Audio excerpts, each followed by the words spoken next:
com 10 igrejas lá, sendo que tem uma igreja que, na verdade, o supervisor de Sergipe acompanha, que é o primeiro supervisor do Nordeste, que foi um pai para mim quando eu cheguei lá também, pastor Almir Dias, né, um grande homem de Deus, e foi uma grande bênção na minha vida. Mas teve um momento que o Nordeste é muito grande, né, são 9 estados, né, então quando você chega lá, porque quando você olha no mapa é uma coisa, quando você chega lá você fala, meu Deus, é muito maior do que eu imaginava, né? Então é difícil uma única pessoa acompanhar, né, aqueles estados, e acabou que o pastor Luiz resolveu multiplicar as supervisões e estabeleceu alguns supervisores mesmo com igrejas, às vezes não muito grandes, né? E aí eu tive a graça de estar acompanhando lá, né? E de estar andando diretamente com o pastor Luiz por esse motivo, né? Mais uma vez, voltei a andar diretamente com ele desde 2000 e o que, Leonardo? 2000 quanto? Não, acho que não foi. Aquela conferência de uma pessoa foi a primeira que a gente fez, foi 2014, não foi não? Será? Certeza? 2012, eu estou achando que é muito tempo esse negócio. Pois é, o Leonardo falou em 2012, eu acho que 2014, até o final da pregação, alguém vai descobrir, ou eu ou ele, né, vai ter certeza. Então há controvérsias, né? Então é por aí, amém? Esse negócio de data, de época, eu tenho dificuldade mesmo, né? Só quando é história da igreja que eu consigo lembrar, porque eu dei aula muitas vezes de história da igreja no seminário lá em Goiânia, né? Na turma especial lá. E eu converti na videira. Eu confesso, sabe o que acontece nas minhas férias? Eu uso as minhas férias para visitar outras igrejas, porque eu não sei como é que são as outras igrejas. Eu nasci na videira, né? Fui criado na videira, formado na videira. E, salvo engano, acho que eu fui o primeiro pastor convertido na videira em Goiânia, que se tornou pastor, que passou por toda a sequência, né?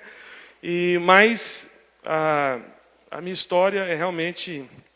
Eu fui o último a converter da casa da minha mãe, o principal dos pecadores, né? Como disse Paulo, a ovelha negra da família, e o único que virou pastor.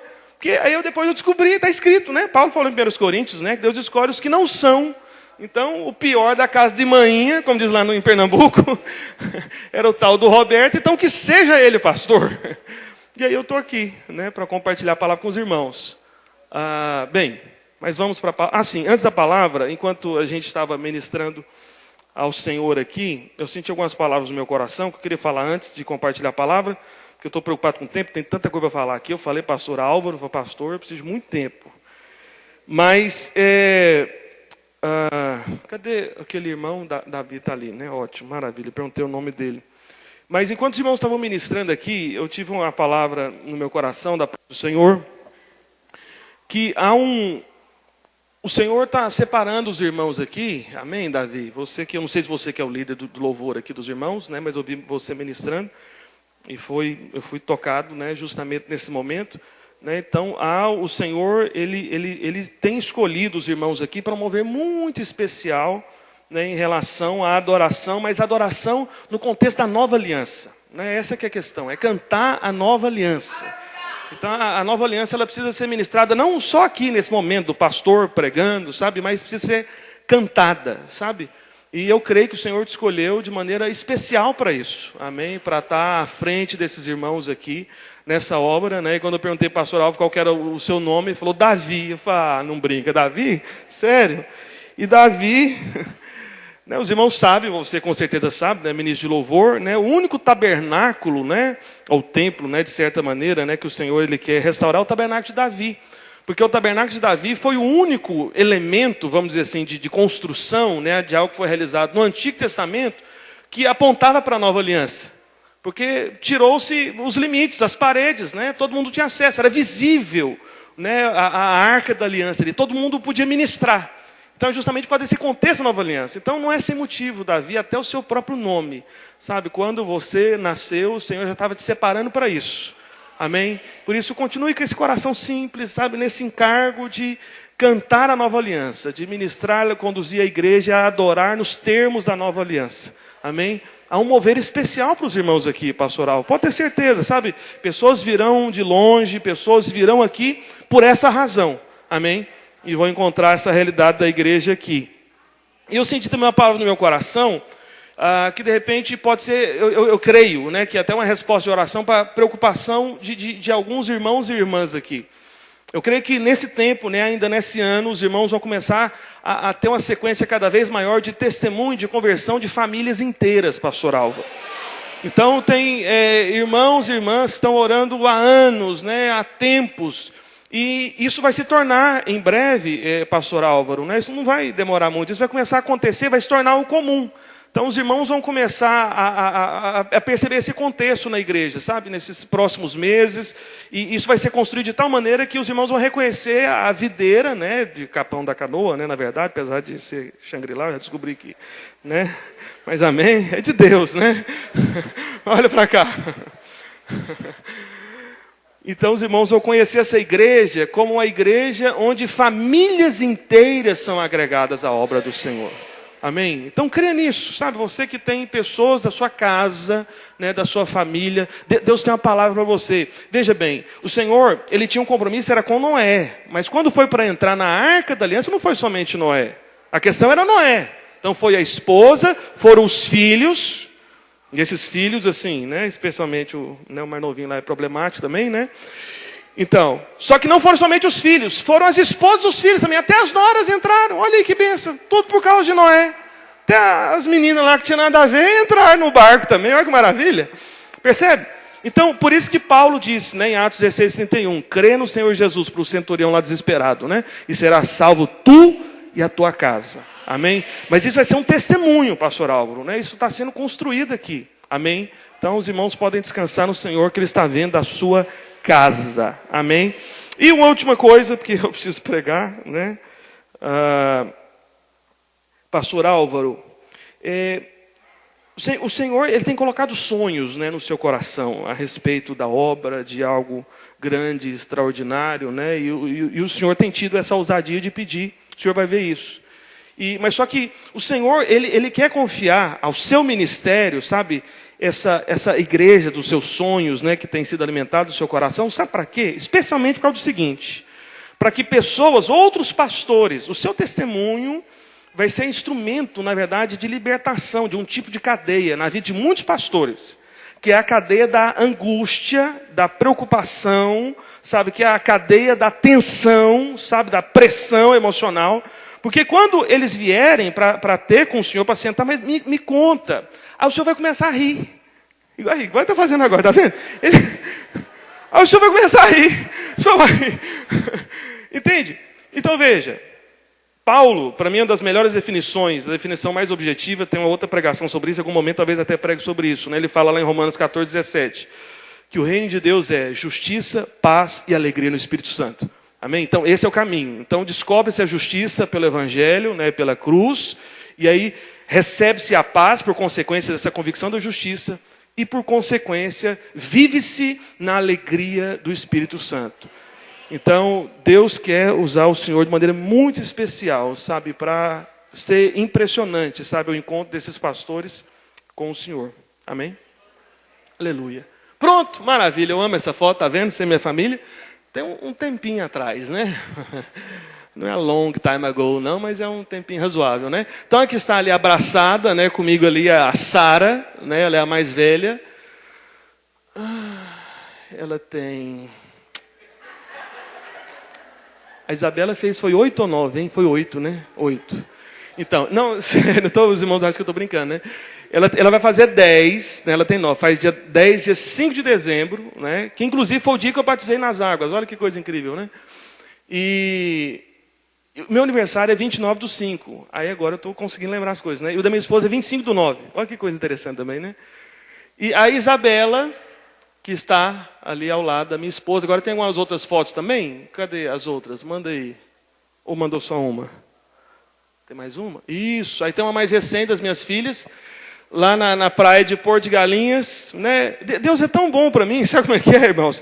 Eu moro perto de Porto de Galinhas. Alguém já ouviu falar de Porto de Galinhas? Já, né? Foi eleita, né, tem mais de 10 anos, pela principal revista de turismo do Brasil, que eu não vou fazer propaganda para a revista, né, mas é a principal. A melhor praia, né, pelos eleitores. Então, quando chega período de férias, aí eu falo para minha esposa, olha, acho que a gente está com pouco dinheiro, não vai dar para a gente ir para longe, né? Serve a gente ir para Porto de Galinhas, 50 quilômetros daqui? Ah, pode ser, meu amor. Ela fica feliz, a gente vai 50 quilômetros, olha que bênção. Não é? Deus é bom para mim? Então, e aí em Pernambuco, Fernando de Noronha também faz parte de Pernambuco, você sabe disso, né? Eu já reservei a ilha lá para mim, João ficou na ilha de Pátimos, vou ficar na ilha de Fernando de Noronha. Eu já falei para os irmãos, vai ser a minha aposentadoria, vai ser a última videira de Pernambuco. Eu vou ficar lá, vou pregar só de bermuda e camiseta, parar de fazer a barba, vai ser maravilhoso. Pregar só de chinelo, vai ser fantástico. Bem, minhas princesas lindas aí. E tem mais uma outra com as 3 também, que é mais ou menos um pouco mais recente. Ou foi só essas 2 mesmo, né? Não, mas tá ótimo, já deu para ver todo mundo aí. Amém. Mateus capítulo 16, verso 24, aleluia. Fiquei sabendo que o culto aqui vai até 10 horas, oh glória a Deus. Deixa fluir, meu Deus, não fala não, irmão, eu sou crente, eu creio. Crente crê, você sabe, né? Crente crê. Mateus 16, verso 24, vamos ler a palavra do Senhor. Está escrito: então disse Jesus a seus discípulos: se alguém quer vir após mim, a si mesmo se negue, tome a sua cruz e siga-me. Porquanto quem quiser salvar a sua vida, perdê-la-á, e quem perder a vida por minha causa, achá-la-á. Pois que aproveita o homem se ganhar o mundo inteiro e perder a sua alma? Ou que dará o homem em troca da sua alma? Porque o Filho do Homem há de vir na glória de seu Pai com seus anjos, e então retribuirá cada um conforme as suas obras. Em verdade vos digo que alguns há dos que aqui se encontram, que de maneira nenhuma passarão pela morte, até que vejam vir o Filho do Homem no seu reino. 6 dias depois, tomou Jesus consigo a Pedro e aos irmãos Tiago e João, e os levou em particular a um alto monte.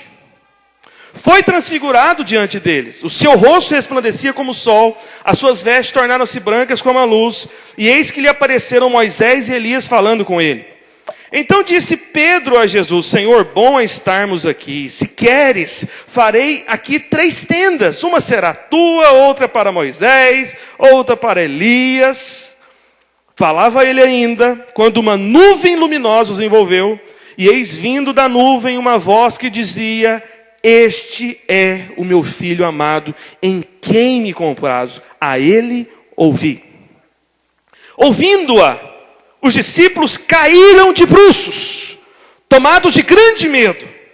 Aproximando-se deles, tocou-lhes Jesus, dizendo: erguei-vos e não temais. Então eles, levantando os olhos, a ninguém viram, senão Jesus. Aleluia. Vamos orar ao Senhor por um instante, sentado como você está. Feche seus olhos, curva sua cabeça, vamos invocar ao Senhor mais uma vez nesse lugar. Pai, em nome de Jesus, nós invocamos o Teu nome mais uma vez nesse lugar. Estamos reunidos ao Teu nome, Senhor. Por isso, ó Espírito Santo de Deus, venha sobre nós, de tal maneira que os nossos olhos sejam abertos por Ti, para que nós possamos ver como o Senhor, para que nós possamos ver ao Senhor.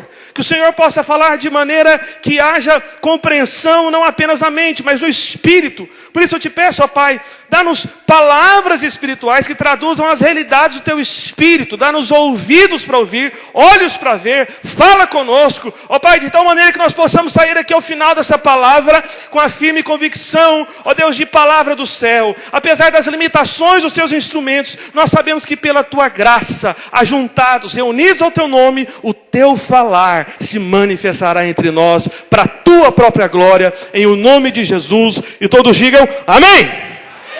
Aleluia, glória a Deus.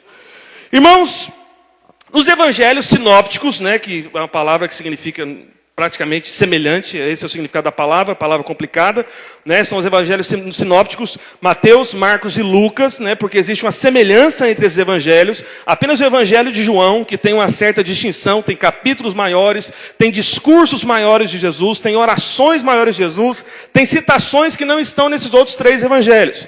E nesses evangelhos sinópticos, né, Mateus, Marcos e Lucas, nós temos esse episódio que nós acabamos de ler. Em Mateus, né, no caso, no capítulo 16 até o capítulo 17. E eu comecei no capítulo 16 só para destacar algumas coisas aqui, porque eu não sei se você sabe, mas a Bíblia, quando ela foi escrita, ela não tinha capítulos e versículos. Por isso que em alguns momentos, né, é importante você perceber a conexão que existe, que às vezes os capítulos parecem interromper. Porque toda vez que você pega um livro, por exemplo, quando você vai ler o próximo capítulo, né, você percebe que é como se fosse um novo ponto de partida. Mas no caso da Bíblia não é assim. E na minha opinião, e na opinião de alguns mestres, né, eu já ouvi também, em alguns momentos o capítulo parece não estar no melhor lugar. Então fica confuso. Então lembre-se disso, para você entender melhor alguns textos da palavra do Senhor. Entendeu isso? Então capítulo não significa necessariamente interrupção.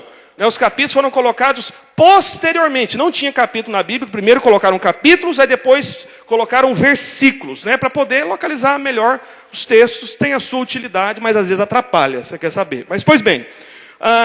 então, nesses 3 evangelhos, nós temos, né, esse episódio da transfiguração de Jesus, e em cada um dos 3 evangelhos, nós temos a contribuição significativa de alguns detalhes que não aparecem nos demais evangelhos. Vou citar alguns aqui. Por exemplo, no evangelho de Marcos, isso está lá em Marcos 8, eu não vou abrir com os irmãos, né? Eu vou abrir só algumas coisas, mas eu não vou nem falar o versículo para você não ficar curioso, né? Mas depois você olha lá em Marcos 8. Né? Em Marcos, nós temos Jesus falando sobre a necessidade dos discípulos perderem a vida não somente por Ele. Eu vou falar, Marcos 8, 35. Depois, mas não abre não, irmão, deixa. A gente vai abrir Bíblia aqui só para saber. Vai, né? Mas fica paradinho. Agora não, fica quietinho aí quando eu falar, tá bom? Senão distrai aqui, aí misericórdia. O tempo é curto. Então veja bem, em Mateus 8,35. Não, coloca aí, irmão, coloca. Isso é importante. Oh, meu Deus do céu. Eu tenho dificuldade. Irmãos, falam para ficar à vontade, vocês não sabem o que vocês falaram. Vamos lá. Cadê, irmão? Põe a Bíblia para mim, irmão. Marcos 8,35. Oh, Jesus. Oh, alguém colocou aqui 2 copos, que bom. Vocês foi o Leonardo que avisou? Não? É que eu tenho problema com as mãos, eu quebro um monte de coisa, acredita? É colocar 2 copos, eu só consigo tomar com 2 copos. Tanto que Deus cuida de mim, ninguém falou. Deus, o Senhor me ama. Olha lá. A versão é revisualizada mesmo, né? Ótimo. Olha só, quem quiser, pois, salvar a sua vida, perdê-la-á. E quem perder a vida por causa de mim e do Evangelho. E deixa eu te falar uma coisa, meu irmão. É tempo de perder a vida pelo Evangelho. Porque é o Evangelho que traz a mensagem da nova aliança. Entendeu isso? Então, a princípio, os cristãos, eles compreendem muito bem a necessidade de perder a vida por Jesus.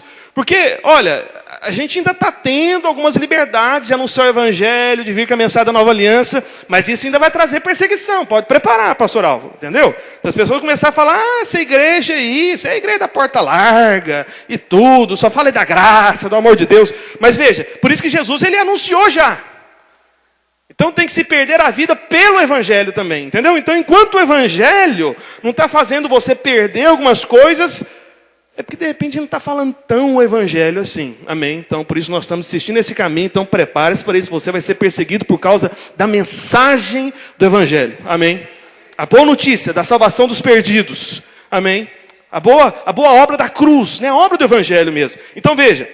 Então aqui, e veja que coisa impressionante, esse não vou abrir não, mas lá em Atos 20, né, Paulo ele resumiu o ministério dele em ser uma testemunha do Evangelho.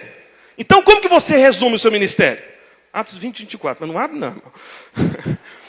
Ele disse que ele foi chamado para ser uma testemunha do Evangelho. Esse que é o seu chamado também, porque se Paulo, que nos trouxe a maior parte do Novo Testamento, 13 ou 14, se considerar Hebreus, eu considero, dos 27 livros do Novo Testamento, foi Paulo que foi usado pelo Espírito Santo para escrever. E aí quando ele quer resumir o ministério dele, ele fala o seguinte, eu fui chamado para ser uma testemunha do Evangelho. Amém? Essa mensagem que nós pregamos são que nós sejamos também, essa testemunha do Evangelho. Paulo entendeu que ele tinha que perder a vida por causa do Evangelho. Agora, já em Lucas, lá em Lucas 9, que é onde fala esse trecho aqui, nós vemos que Jesus levou, né, os seus 3 discípulos com a finalidade de orar. E sabe de uma coisa, meu irmão? A lei, eu não sei se você observou isso, mas a lei, né, a antiga aliança, ela nunca manda você orar. O que a lei propõe? A lei propõe sempre o seguinte, não fará, não fará, não fará, não fará, não faça isso, não faça aquilo. Por que a proposta da lei é sempre essa? Sobre algo que você não deveria fazer. É porque a lei partia do pressuposto da força humana para tentar provocar os homens a se esforçarem para agradar a Deus. Só que tudo que Deus queria no final das contas era o quê? Era que o homem tentasse, Deus sabia que o homem não iria conseguir, para que em seguida o homem pudesse suplicar por um Salvador. Esse que era o propósito. Então por isso que a lei sempre propõe coisas a não serem feitas. Mas na graça que Jesus apresenta o caminho da oração. Por que na graça se apresenta o caminho da oração? Porque na graça o que se propõe é a dependência de Deus. Porque na graça o que está revelado é o seguinte: eu não consigo, eu não sou capaz por mim mesmo, Ele consegue, por isso eu vou pedir a Ele. Por isso que na graça ora-se muito. Então quem não entendeu o caminho, porque qual que é a leitura? O que é oração na verdade? Oração é dependência do Senhor. E eu não estou falando aqui necessariamente de você gastar muito tempo de joelhos lá na sua casa. Eu estou falando de um caminho, de estilo de vida. Eu não sei quanto a você, eu fico conversando com o Senhor desde cedo, o tempo inteiro. Eu falei, Senhor, mas eu preciso disso aqui, Senhor. E na igreja aqui, Senhor, me ajuda, Senhor. Ó, Senhor, eu estou na vontade, eu vou avançar naquele cidadão. O Senhor me ajuda, me segura, entendeu? Você acredita? Eu falo tudo com o Senhor, é verdade. Minhas tentações, vontade de pecar, vontade de matar o cidadão. Tudo. Eu falei, Senhor, me ajuda. Entende? A oração caminha da dependência. Então quem entendeu a graça, ele ora muito. Mas como eu disse, não é uma questão de simplesmente... É claro que é maravilhoso, né, você separar um tempo lá na sua casa, colocar um louvor desse, como os irmãos estão ministrando aqui, né, vocês derramando a presença de Deus. Mas, meu irmão, por isso que Paulo falou, orai sem cessar. Que a sua oração seja esse estilo de vida. Sabe? Porque às vezes tem gente que pensa a oração de uma maneira essencialmente religiosa, que só pode ser no quarto secreto. É também, mas que seja durante todo o dia. Entendeu isso? Um pastor da igreja associada, pastor Silvio Galho, não sei se os irmãos já ouviram falar, eu acho que é a maior igreja associada que a gente tem, né, da Vinha, e ele contando para mim, dizendo que ele fez um compromisso, ele desafia os pastores dele, é o seguinte: toda vez que coloca a mão no volante, não é porque ele mora em São Paulo, né, Mauá, ali Grande São Paulo, fica muito tempo no trânsito, aí um dia ele percebeu, falou, gente, eu gasto muito tempo no carro. Aí teve uma ideia, aí ele propôs aos pastores dele fazer o seguinte: ele pôs a mão no volante e começou a orar em línguas. Não é porque orar. Está fazendo nada, está lá preso um tanto, aí está lá. Quando é buzinar, né? De repente ora mais forte, né? Não sei. Veja, então o caminho da graça, essa é a forma da dependência. Amém? Dependência. Mas a lei é independência, por isso que é questão de não fazer. E na graça é questão de orar, dependência. É você pedindo, reconhecer. Porque quem pede, reconhece que não pode. Entende? E a graça propõe isso. Porque é favor imerecido, né? Você não merece, você não consegue, você não tem habilidade, você precisa de ajuda. Então aí você vai orar muito, quem entendeu a graça, o dia inteiro, né? E uma coisa impressionante que ele não pode ignorar é que no contexto de Lucas 9, tem uma observação importante, que de todas as pessoas da terra, de todas, o único homem perfeito, o maior de todos os homens da história da humanidade, estou falando sobre Jesus, né?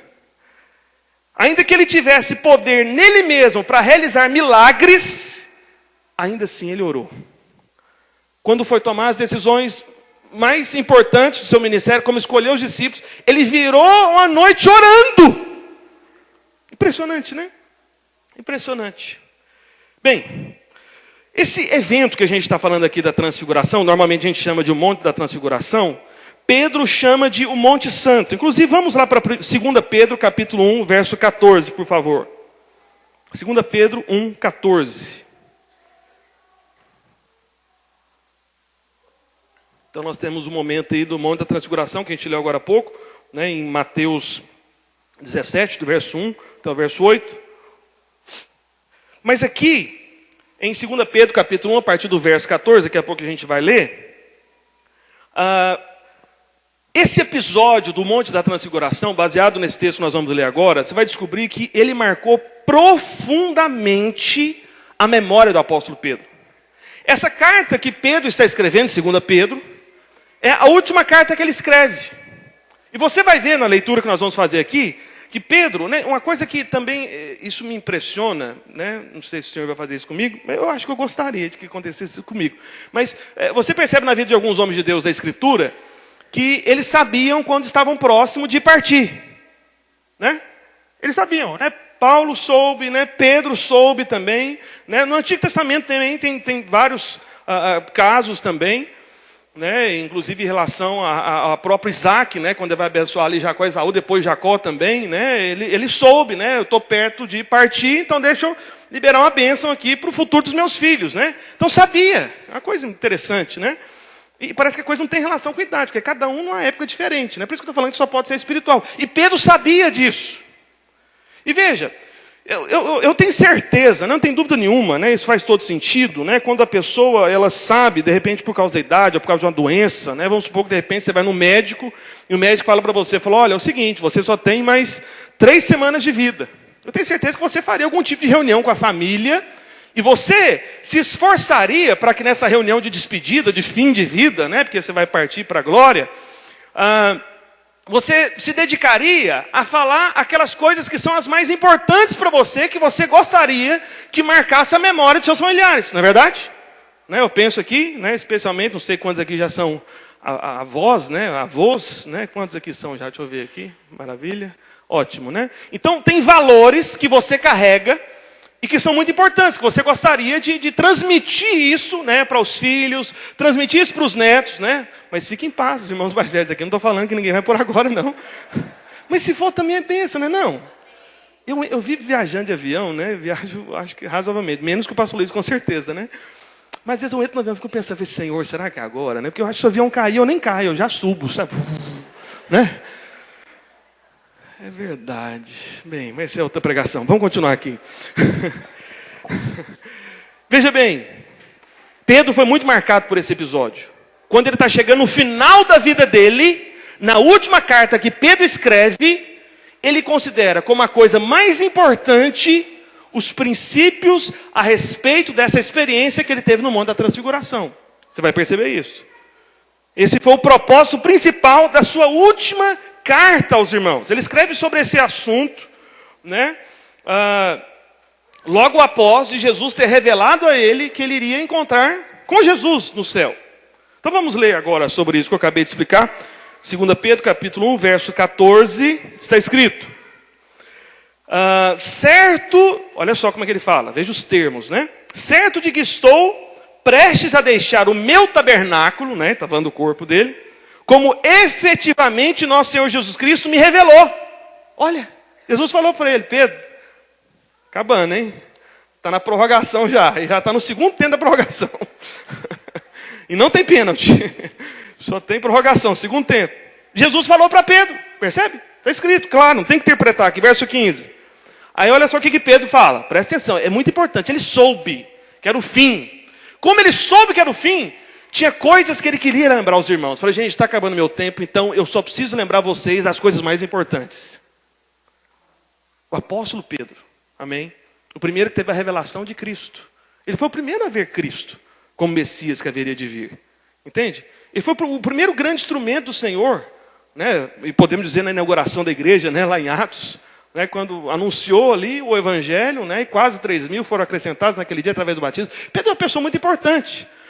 Né? Para os católicos, então, nem se fala. Né? Mas volta para cá. Verso 15. Mas de minha parte, olha o que ele diz. De minha parte, esforçar-me-ei diligentemente por fazer que a todo tempo, mesmo depois da minha partida. Isso aqui é um mistério. Quem está falando assim, depois que eu tiver partido, eu vou dar um jeito, que mesmo quando não estiver aqui, vocês vão ter que ficar sabendo disso aqui. Não é? Eu só posso pensar duas coisas. Ou ele combinou isso com os discípulos, para ficar lembrando os irmãos o tempo inteiro, ou de repente Deus tinha falado para ele que ia estar na Bíblia. É por isso que a gente está lembrando aqui, né? Ele partiu e a gente está aqui lembrando. Está vendo? Funcionou. Não é verdade? Né? Captou aí? Amém? Ótimo. Veja. Cadê? Vamos ler o verso 15 mais uma vez para ressaltar. Mas de minha parte, esforçar-me-ei diligentemente por fazer que a todo tempo, mesmo depois de minha partida, conserveis lembrança de tudo. Isso é a coisa mais importante para Pedro que ele tinha que lembrar. Mas o que é essa coisa? Vamos ler o que é essa coisa. Verso 16. Olha só, presta atenção, precisa da sua mente aqui, atenta. Porque não vos demos a conhecer o poder e a vinda de nosso Senhor Jesus Cristo. Diga assim, o poder e a vinda do nosso Senhor Jesus Cristo. Veja, ele fala de duas coisas aqui. O poder do nosso Senhor Jesus Cristo, a vinda do nosso Senhor Jesus Cristo. É isso que ele quer que fica lembrando. Aí ele vai explicar, né? Verso 16 mais uma vez. Porque não vos demos a conhecer o poder e a vinda do nosso Senhor Jesus Cristo, seguindo a fábulas engenhosamente inventadas. Não é historinha de mentira, fantástica, não. Mas o nós mesmos, ele está falando, nós mesmos Nós somos testemunhas oculares da sua majestade, da sua glória. Eu vi ele no resplendor da sua glória. Quando Pedro, que você viu, alguém poderia perguntar, ele vai responder. Calma, ele vai responder. Verso 17. Pois ele recebeu da parte de Deus Pai honra e glória. Quando? Quando pela glória excelsa lhe foi enviada a seguinte voz: este é o meu filho amado em quem me comprazo. Aleluia. Aí ele diz, ora, essa voz vinda do céu, nós a ouvimos quando estávamos com ele, aonde? No Monte Santo. Ele está chamando de Monte Santo, é o Monte da Transfiguração. Então você percebe o tanto que foi marcante esse episódio, que a gente leu em Mateus 17, o Monte da Transfiguração, para Pedro. Foi tão marcante que foi, Pedro está perto de partir, Jesus falou para ele, Pedro, seu tempo está acabando, você vai partir. Pedro reúne os irmãos, na verdade ele escreve a carta, e manda os irmãos reunir para ler a carta, né? Esse que era o processo, né, na verdade. E ele fala, irmãos, tem uma coisa aqui mais importante de todas, que eu vou empenhar diligentemente para vocês lembrarem, e mesmo depois que eu partir, vai ter uma turma aí, lembrando vocês e tudo, e vocês vão ter que lembrar disso. Lembrar do quê? Do poder e da vinda do nosso Senhor Jesus Cristo. Aí ele fala que ele recebeu isso, que ele percebeu isso no Monte Santo, quando ele viu a voz da glória excelsa, que é a voz do Pai. Né? Porque o Pai falou isso apenas em dois momentos, no momento do batismo, estava ali nas proximidades do Mar Morto, e depois falou isso nesse monte. Esse monte da Transfiguração, que pela tradição é tido como Monte Tabor, porque a Bíblia não fala o nome, mas aqui Pedro está chamando de Monte Santo, né? Porque foi algo santo que aconteceu ali. Verso 19, aí ele diz, temos assim tanto mais confirmada a palavra profética. Essa é a palavra profética, e fazeis bem em atendê-la. É uma palavra que você tem que atender, que você corresponde a essa palavra. Como a candeia que brilha em lugar tenebroso, está falando desse mundo, até que o dia clareie e a estrela da alva nasça em vosso coração. Aleluia.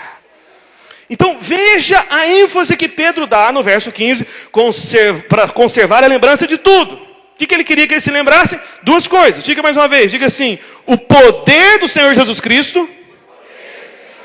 E a segunda coisa, diga assim, a vinda do Senhor Jesus Cristo. Então essa palavra poder no grego é dunamis. Me desculpe. Poder, né? O negócio aqui deu um poder aqui. Ai meu Deus, que susto.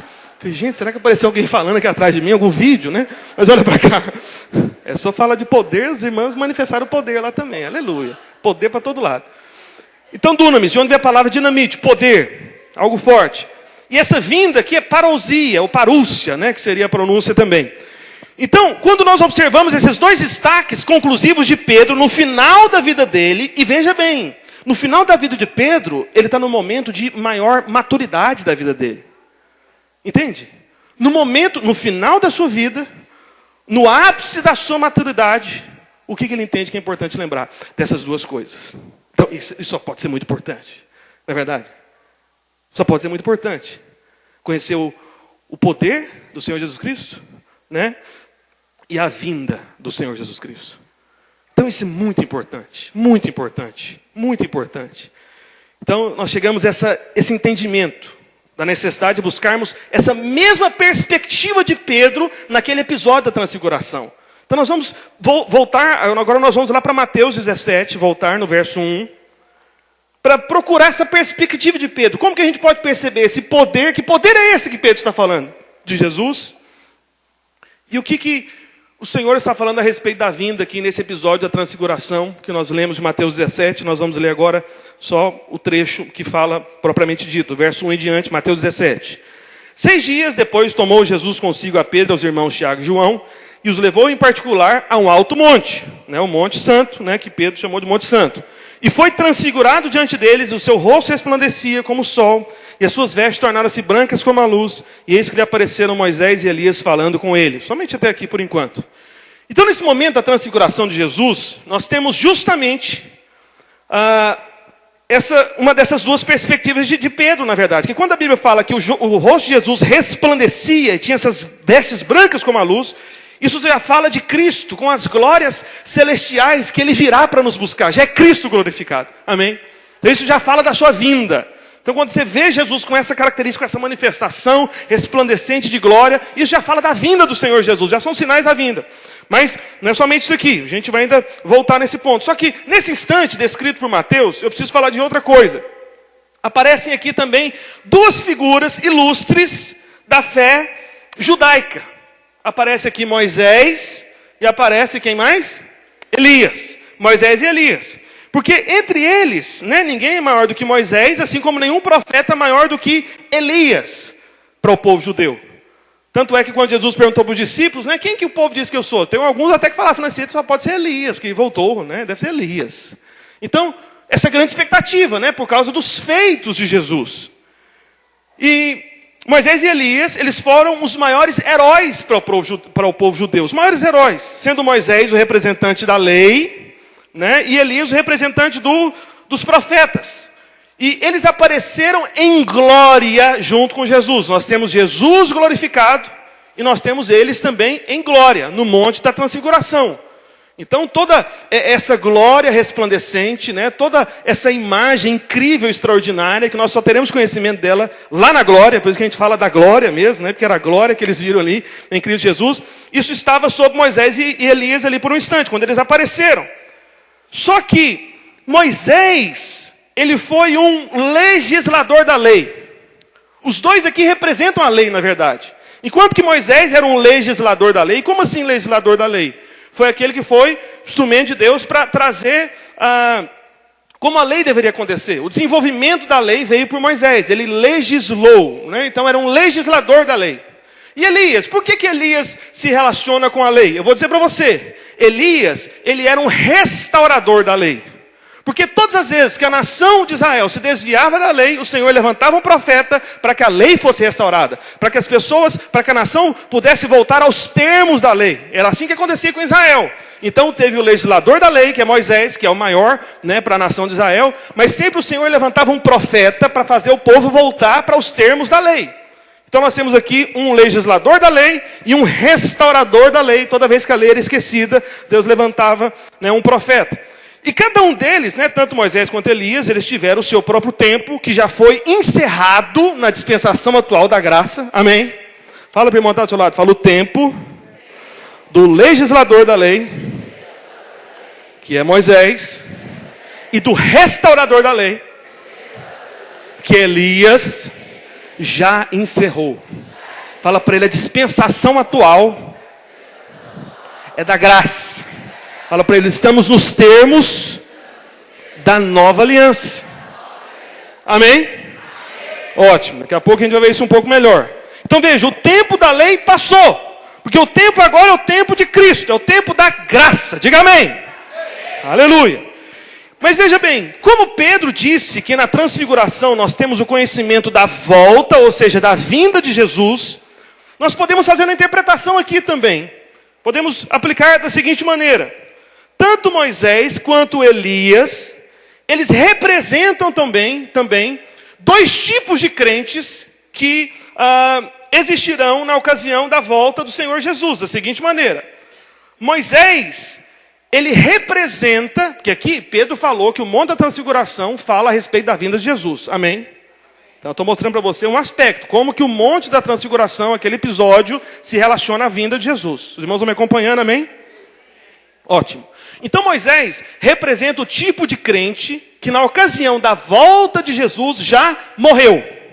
Porque Moisés morreu. Moisés morreu. O próprio Senhor o sepultou. Está lá em Deuteronômio 34. Depois você pode conferir. Morreu com 120 anos. Então, ele é apresentado no Monte da Transfiguração com Jesus, porque foi ressuscitado. E por que Moisés representa os crentes que tiverem morrido na volta de Jesus? Porque, veja bem, o próprio texto lá em 1 Tessalonicenses 4, não vou abrir para você, mas a Bíblia fala que o Senhor tomará para si primeiro os que já se foram. Então, quando houver a volta de Jesus propriamente dita, visível, quando todo olho verá, os que foram mortos em Cristo se encontrarão primeiro com ele nos ares. Então nós temos Moisés, por isso que essa sequência é Moisés e Elias. Então Moisés, como ele morreu, ele representa os cristãos que estiverem mortos, entre aspas, porque crente não morre, você sabe, ainda que morra viverá, Jesus prometeu, alguém diga amém? Ótimo. Então, Moisés representa esse tipo de crente. E Elias representa o outro tipo de crente, que são aqueles que estarão vivos por ocasião, no tempo da volta do Senhor Jesus. Porque Elias, ele na verdade não morreu, não é verdade? Ele foi tomado por uma carruagem de fogo. Ou seja, isso tem tudo a ver com arrebatamento também. Amém? Tem tudo a ver com arrebatamento. Nós seremos tomados vivos. Né? Eu creio, eu espero por isso, na verdade. Né? Eu não quero, quero ser tomado já logo. Carruagem de fogo vem me busca. Amém? Então, Moisés representa os que morreram, né, no momento da volta de Jesus. E Elias representa aqueles que estiverem vivos, porque vão subir vivos alguns crentes, eu creio. Eu espero que sejamos nós. Amém, irmãos? Os irmãos estão esperando pelo Senhor? Pedro está falando justamente sobre isso, que é importante ficar lembrando disso, da volta de Jesus. Você tem lembrado disso? Você espera por isso? Deveríamos esperar por isso. Sabe, isso deveria ser uma expectativa continuada em nossos corações. Senhor, volta hoje. Volta hoje. Senhor, eu estou te esperando hoje. Amém? Então, por isso que Pedro falou que deveria ser lembrado. Então, nós temos tipificado aqui esses crentes que já morreram, né, quando se der a volta do Senhor, além daqueles crentes que estarão vivos na volta do Senhor. Então, nesse momento da glorificação, da volta do Senhor, nós teremos um corpo novo, onde não haverá mais enfermidade, a gente não vai ficar velho, não vai ter dor, não vai ter cansaço, não vai ter tédio, vai ter plenitude de alegria, glorificação dos nossos corpos, seremos como Cristo ressurreto, e vai ser mais glorioso do que vida de super-heróis, sabe, esse pessoal da Marvel, DC Comics, vai ser extraordinário esse negócio. Os irmãos gostam disso ou não, hein? Eu confesso que eu gosto, acredito, mas eu gosto, sabe por quê? É porque eu fico imaginando como é que vai ser. Senhor, como é que vai ser? Porque, você lembra, não dá tempo de eu abrir com você, mas assim que Jesus, né, morreu, os discípulos estavam reunidos num lugar fechado. Porta fechada, janela trancada, eles estavam com medo. Foi, e agora? O que a gente vai fazer? E tudo. Aí sabe o que acontece? A porta estava fechada, a janela fechada, e Jesus aparece no meio da casa. Como que Jesus fez isso? Atravessou parede. Não é coisa de super-herói, não é verdade? Hã? Quem que já sonhou voando? Parece que é tão fácil. Mas, gente, eu estou voando. Aí você acorda e fala, não, estava tão legal, não é? Eu acredito que esse tipo de coisa faz parte dessa expectativa do corpo glorificado. Não vai ter limites. Alguém pode dizer amém? É verdade. Amém. Mas vamos avançar. Agora, continuando em Mateus 17, agora no verso 4. A gente leu até o verso 3, vamos para o verso 4 agora. Está escrito. Então disse Pedro a Jesus, Senhor, bom é estarmos aqui. Se queres, farei aqui 3 tendas. Uma será tua, outra para Moisés, outra para Elias. Falava ele ainda, quando a nuvem luminosa os envolveu, eis vindo da nuvem uma voz que dizia, este é o meu filho amado, em quem me comprazo, a ele ouvi. Certo. Esse momento que a gente acabou de ler aqui, foi o momento que os 3 discípulos acordaram. Porque lá em Lucas 9 fala que eles estavam dormindo, na versão, na NTLH, fala claramente que eles estavam dormindo em sono pesado. Aí quando eles ouviram a voz ali de Moisés e Elias, acordaram. Infelizmente é assim que acontece com muito crente. Enquanto Jesus está falando, enquanto o Pai está dizendo algo, está dormindo. Mas quando fala Moisés e Elias, aí desperta. É incrível isso. Aconteceu com eles, por isso que eu não te condeno, né? Espero que você mude hoje, nessa noite, vim para pregar, para te ajudar a sair dessa, amém? Parar de ficar acordado só quando ouve lei, condenação, culpa, castigo, ira, juízo. Vai pesar a mão. Vai te pegar. Né? Aí tá vendo? Tem gente que acordou agora, igualzinho. Crente, videriano. Fica acordado ouvindo Jesus, viu, pai? Amém? Alguém pode dizer amém? Amém? Aleluia, glória a Deus. Só que veja bem, a seguir Pedro, está lá em Lucas 9, depois você pode observar. Mas veja na NTLH, para você ver que ele está dormindo mesmo, que na RA fica meio confuso o português ali. A seguir Pedro faz uma sugestão absurda a Jesus. Meu Deus. Está vendo? Quem acorda só quando Moisés e Elias falam, só vai fazer sugestão absurda. Esse que é o problema. Ele fez uma sugestão absurda. Mas é tão absurda essa sugestão que Pedro faz, que no Evangelho de Lucas, né, lá em... coloque Lucas 9:33. Eu tenho que abrir, vamos lá, vamos ver. Lucas 9:33. Como é que o irmão está me ouvindo? Está, né? Lucas, isso, maravilha, olha só. Ao se retiraram esses de Jesus, disse-lhe Pedro, mestre, bom estarmos aqui. Então façamos 3 tendas. Uma será tua, outra de Moisés, outra de Elias. Vamos brincar de barraquinha, né? Porque tabernáculo é barraca, sabe como é que é, né? Olha só, aqui como é que está escrito. Não sabendo, porém, o que dizia. Então no Evangelho de Lucas tem esse detalhe, em Mateus não tem. Aqui em Lucas fala. Tipo assim, que você está falando, meu amigo? Você está falando coisa com coisa? Que conversa é essa? De fazer tenda para Moisés, para Elias, junto com Jesus também? Que conversa é essa? Sem saber, agora volta lá para Mateus 17:5, por favor. Mateus 17:5. Então, ele não sabia o que estava dizendo. Então, qual que é a questão na verdade? Qual que foi esse absurdo proposto por Pedro que ignorava o poder do Senhor Jesus Cristo, no caso aqui? É quando Pedro diz para fazerem 3 tendas, 3 tabernáculos. Foi isso que aconteceu.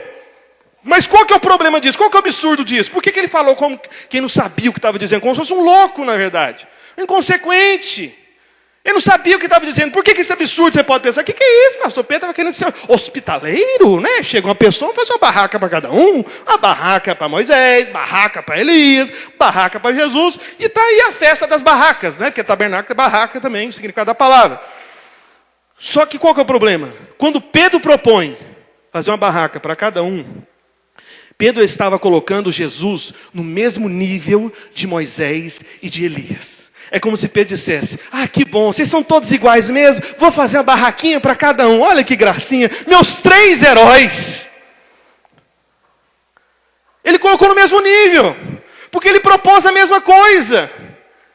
É como se ele falasse para Moisés, olha, eu estou vendo, você é igualzinho Jesus para mim. Elias, você é igualzinho Jesus para mim.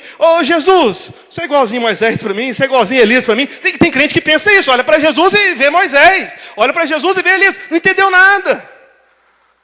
Eu não sei o que é o pior, se é o inverso, se é um, se é outro, mas é tudo ruim. Jesus é Jesus, amém? Jesus é Deus. Ele é a graça, sabe, tabernaculando aqui entre nós. É Ele que é a nova aliança, na verdade. Ele que é o grande presente. Ele que é o grande dom. O céu só é céu porque Ele vai estar lá, meu irmão. Entendeu? Às vezes os irmãos ficam preocupados. Como é que vai ser o céu? Como é que vai ser minha casa?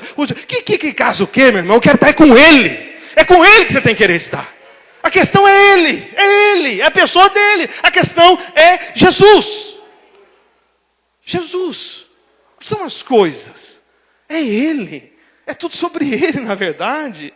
É Ele que interessa, é Ele que é o prêmio, o presente, que realiza todas as coisas. Então veja, Ele colocou no mesmo nível, o legislador da lei e o restaurador da lei no nível de Jesus. Isso não é permitido, isso não pode fazer. Isso é indevido. Isso é pecaminoso, isso é absurdo. Como é que se compara Jesus, cuja estatura é imensurável? Quem é Jesus? Jesus é Deus, é aquele que nunca teve início de dias, nunca terá fim, que criou todas as coisas pela sua palavra e sustenta todas as coisas pela palavra do seu poder. Ele é o eterno. É Jesus, é o Criador, é Deus. Como é que você coloca no mesmo nível? Aquele que vem nos trazer a graça, o perdão, nos propõe essa nova aliança que é baseada na obra dele, não na minha, não na sua. E comparar esse com aqueles que falavam de obras humanas, que para Deus são como trapo de imundícia, como coisa suja, fétida, que não é atraente, que não é bonito, e que só serve para jogar fora. Obras humanas, justiça própria. Isso que produz. Quem é seguidor de Moisés, quem é seguidor de Elias, quem é seguidor do legislador da lei, quem é seguidor do restaurador da lei. Como é que coloca no mesmo nível? É absurdo isso. Por que eu digo que isso é absurdo? Por que eu digo que isso não pode ser feito? Olha só o verso 5. Mateus 17:5. Olha o que acontece. Veja. O Pai não permitiu isso. Olha que coisa. Nesse momento, não sei se você percebe aqui, com todo o temor eu digo que eu vou dizer, mas como isso é uma coisa tão absurda, não houve uma... Como é que eu poderia dizer? Veja, tem um momento nos evangelhos que os fariseus, eles começam a ver a postura de Jesus, e eles falaram o seguinte para Jesus: Mestre, vendo que o Senhor não tem respeitos humanos, né, que ele falava a verdade, né, que é o evangelho, que é a graça, na verdade. O Pai teve a mesma postura aqui. O Pai, ele não foi gentil com a situação. O Pai, ele não falou: Pedro, com licença, acho que você não deveria falar e tudo. Não. O Pai atropelou Pedro. O Pai interrompeu Pedro. O Pai entrou no meio da conversa. Porque, veja o tom aqui do verso 5. Olha só.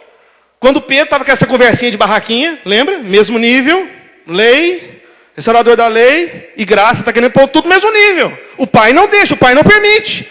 O que o pai fez? Verso 5. Falava ele ainda quando uma nuvem luminosa os envolveu. Imagina um negócio desse, meu irmão.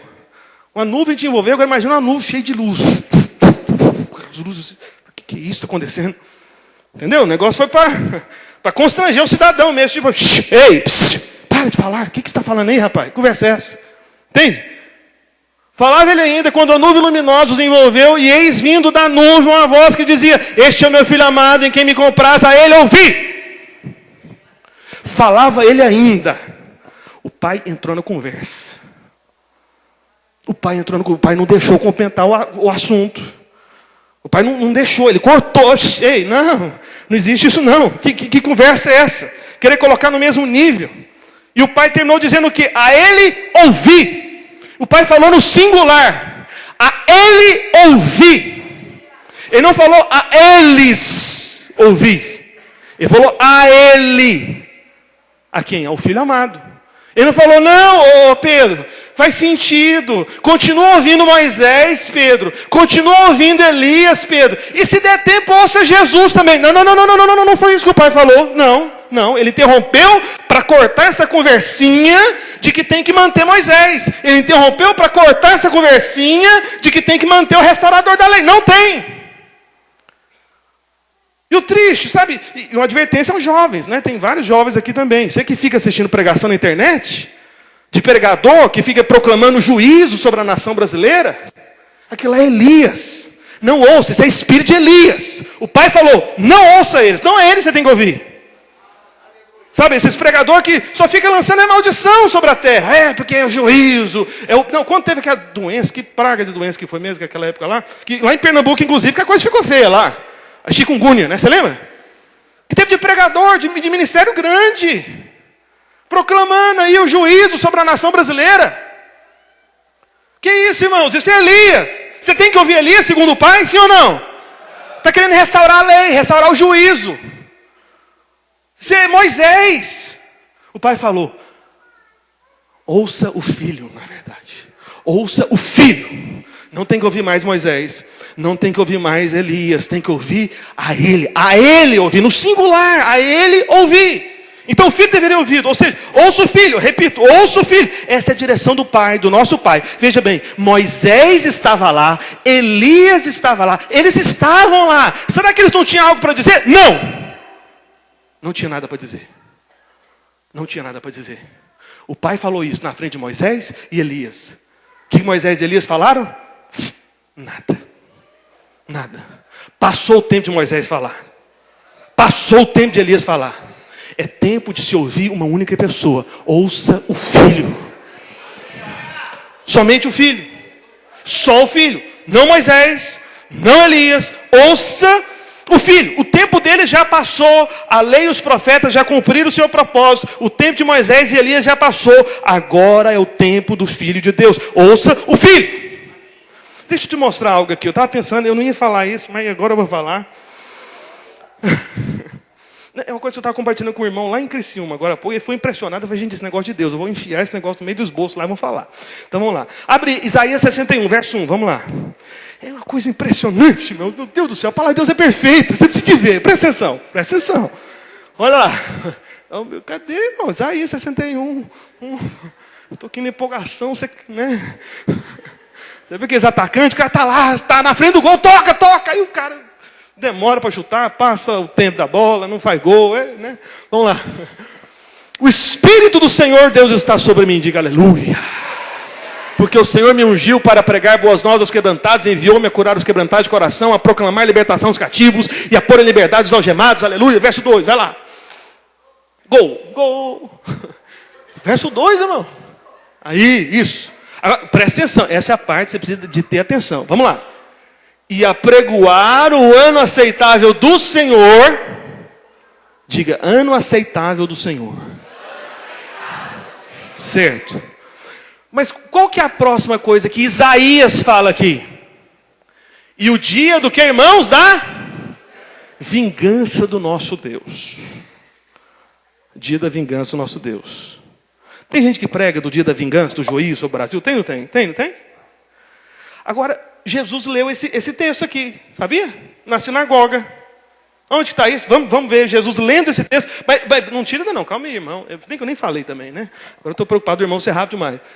Então, dia da vingança do nosso Deus. Guarde isso. Dia da vingança do nosso Deus. Tá? Guarda isso. É a parte última ali, da parte onde a gente leu, né? Agora vai para Lucas 4,16.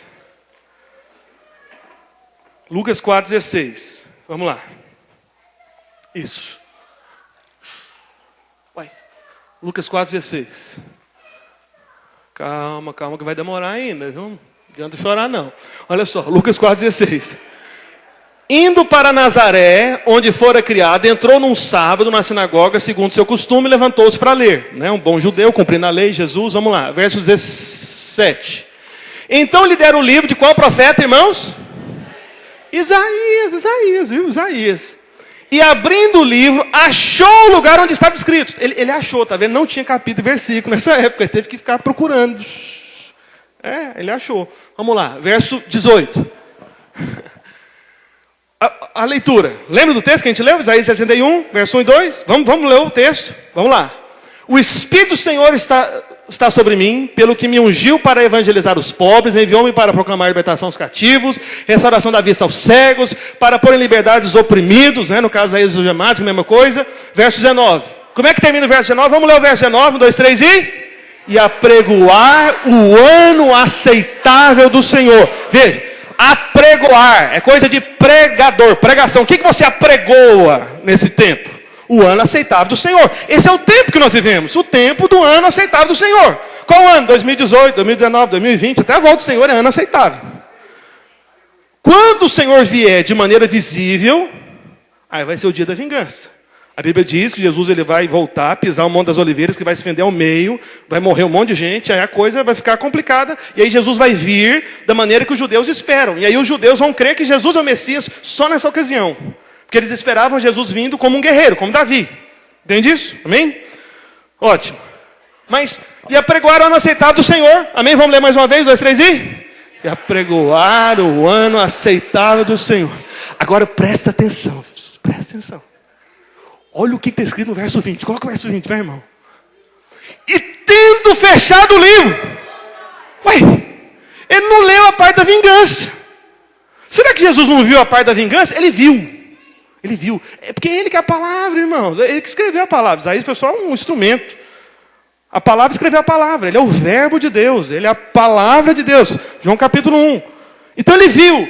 E o dia da vingança do nosso Deus, quando ele viu aquela parte, ele, ó, não, agora não. Pá, fechou.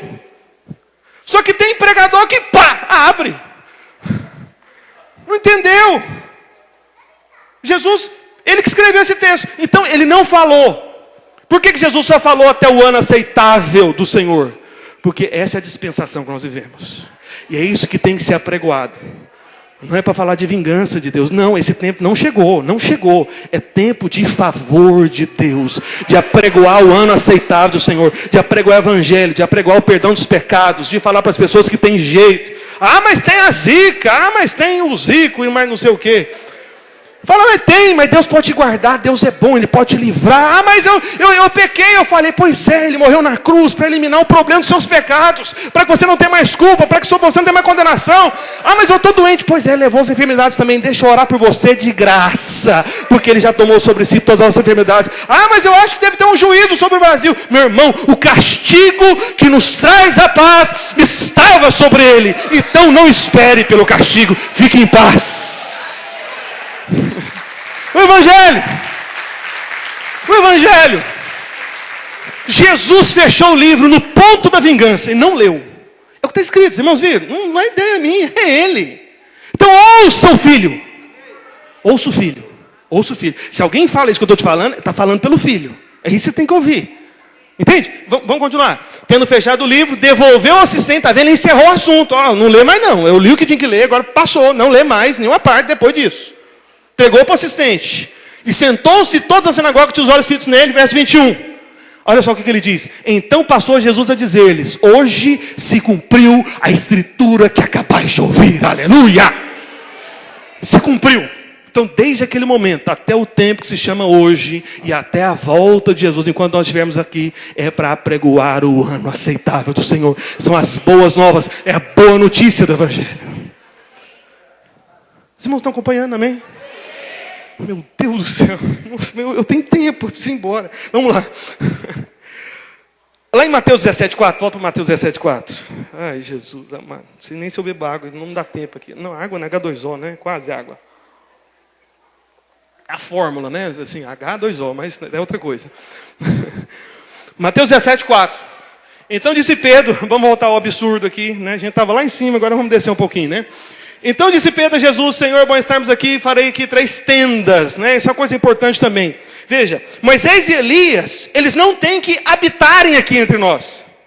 A outra coisa que o pai interrompeu foi para isso também, para falar, olha, eles não têm que ter tendas ou tabernáculos entre nós, ou seja, não tem que ter habitação para a lei entre nós, não tem que ter habitação para o restaurador da lei entre nós. Por quê? Porque no Evangelho de João, capítulo 1, verso 14, João 1, 14... nós descobrimos que o Filho já veio habitar entre nós. Já tem alguém que habita entre nós. Já tem alguém que está tabernaculando conosco. É como se o pai dissesse, não pode ter barraca para Moisés, não pode para Elias, porque já tem um morador aqui, só tem espaço nessa terra do ano aceitável do Senhor, do favor do Senhor, onde só o Filho fala e só o Filho que habita entre nós. João 1,14, e o verbo se fez carne, João 14, o verbo se fez carne e habitou entre nós, cheio de graça e de verdade, e vimos a sua glória, glória como do unigênito do Pai, aleluia. E numa versão pouco conhecida, essa versão provavelmente você não tem acesso, uma versão antiga, ela nem é publicada mais, mas eu tenho ela lá em casa para fazer pesquisas. Olha como é que ela diz, João 1,14. E a palavra tornou-se carne e armou tabernáculo entre nós. Essa versão é incrível, né? Armou tabernáculo entre nós. E vimos a sua glória. Glória como do unigênito do Pai. Cheio de graça e realidade. Nessa versão que eu estou lendo, não é verdade, é realidade. Cheio de graça e realidade. Ao invés da palavra verdade. Então, aqui é Jesus tabernaculando, né, entre nós. Por isso que nós nos reunimos ao nome do Senhor. A cada momento nós estamos aqui. E a sua presença prometida se manifesta numa porção especial. É Jesus armando tabernáculo aqui entre nós. Amém? Ele habita entre nós. Ele já decidiu ter esse tabernáculo. E Paulo também, ele afirmou aos irmãos judeus, né, a respeito de nós ouvirmos o Filho. Lá em Hebreus capítulo 1, verso 1. Hebreus 1, 1. Vamos lá, Hebreus 1, 1. Isso, 1, 1. Não dá nem para esquecer, né? Então veja aqui que Paulo fala aqui aos irmãos hebreus, né, supondo que Paulo escreveu aos hebreus, é o que eu acredito, o pessoal não define, mas para mim está resolvido já. Então Hebreus 1, 1, né? Então olha só o que diz, vamos lá. Havendo Deus outrora falado muitas vezes e de muitas maneiras, como que ele tinha falado antes? Aos pais pelos profetas. Agora olha só o que diz no verso 2. Nesses últimos dias, veja que Paulo está escrevendo por volta do ano 70 depois de Cristo. Paulo, por volta do ano 70 depois de Cristo, está falando nestes últimos dias. Em que ano que a gente está depois de Cristo? 2018 depois de Cristo. Então, se naquela época, 70 depois de Cristo, mais ou menos, entre anos 60 e 70 depois de Cristo, escreveu os Hebreus, ele estava falando nestes últimos dias. Será que nós estamos nos últimos dias, né? 2018? A gente está nos últimos dos últimos. No finalzinho do final, do finalmente, entendeu? Então, nesses últimos dias, nos falou como? Como que Deus nos falou nos últimos dias? Ouça o Filho, pelo Filho, a Ele ouvir. É o que Paulo está falando aqui. A quem constituiu o herdeiro de todas as coisas, pelo qual também fez o universo. Aleluia. Verso 2, verso 3, aliás. Vamos para o verso 3 aí, continua aí.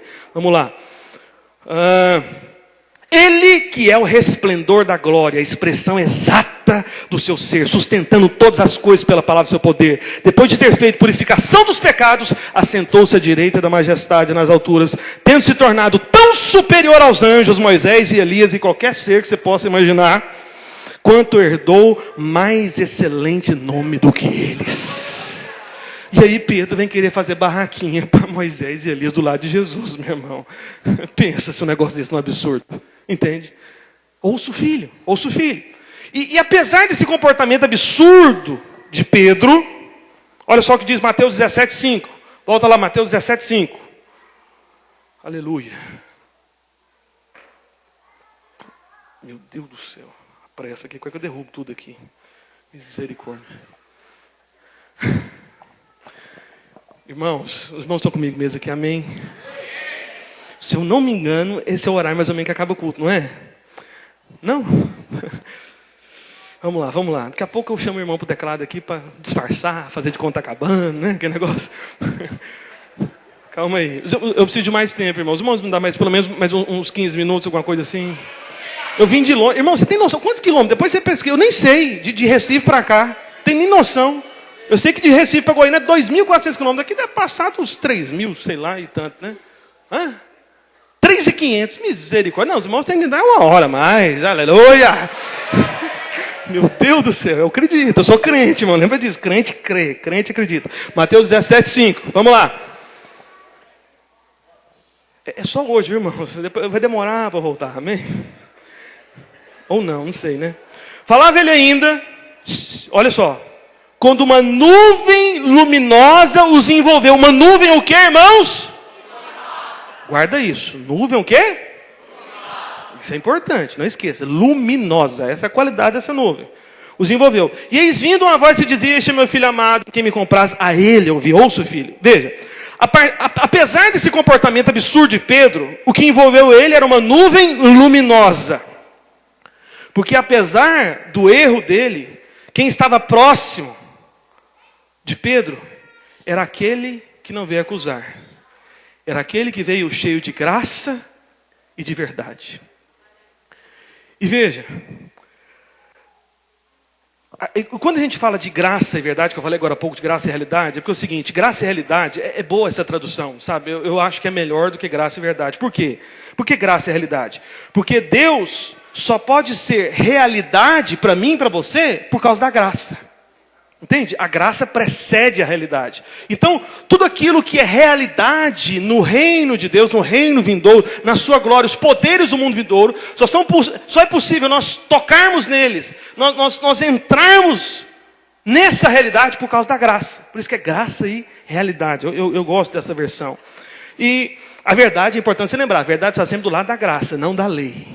Entende isso? Amém? Está sempre do lado da graça, não da lei, porque graça é verdade. Só que é o seguinte, em contrapartida a isso, eu quero mostrar um outro episódio. Eu estava vendo esse texto, sabe, é algo que eu percebi. Lá em Êxodo, capítulo 20, no verso 18. Olha que coisa impressionante. Porque a gente está falando aqui de Jesus e vamos falar de Moisés, né? Porque Moisés estava lá, Pedro estava querendo colocar tudo igual. Êxodo, capítulo 20, verso 18. Me ajuda aí, irmão, vamos lá. É culpa do irmão, não vou acusar, irmão. Fica em paz, irmão, fica fazendo não. Vai, pronto, maravilha. Êxodo 20, 18. Veja bem. Tem uma outra nuvem aqui. Vamos prestar atenção nessa nuvem de Êxodo 20, 18. Esse é o capítulo da lei. É quando a lei foi estabelecida. Êxodo 20. Após a lei aparece uma nuvem também. Vamos ver.